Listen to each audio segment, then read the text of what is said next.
Couturier a lancé son meublé de tourisme à Nogent en juin dernier. Depuis le début de l'année, il doit répercuter une taxe de séjour à ses clients. 20 centimes dans son cas. Une somme dérisoire a priori, mais une nouvelle taxe tout de même. Aujourd'hui, elle arrive, donc on la voit.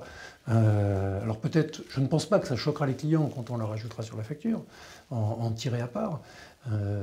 Mais en tout cas, quand on la voit arriver, on peut quand même légitimement se poser la question de à quoi ça sert et comment, qu'est-ce que ça alimente finalement. Oui, toi qui vas souvent à Dijon, tu payes aussi la taxe de séjour là-bas à l'hôtel ou pas? Ouais. La taxe de séjour, compétence des communautés de communes, est de plus en plus répandue.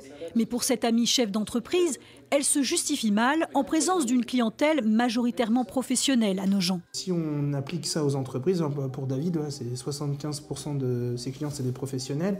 Donc c'est 75% des professionnels qui vont payer des taxes de séjour qui vont servir finalement, plus pour son côté, à très peu de gens, de particuliers qui viennent faire du tourisme à Nogent.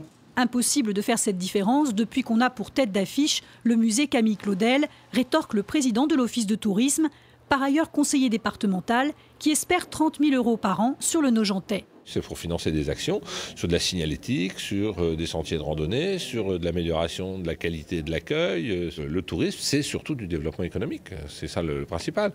Et l'argent qui va être collecté au travers de la taxe de séjour va servir de levier aussi pour lever des fonds européens, pour lever des fonds nationaux. Donc je dirais grosso modo, l'euro collecté va en amener 2 ou 3 de l'extérieur. La taxe de séjour reste très modeste également dans 3 Champagne métropoles, entre 20 et 80 centimes par nuitée.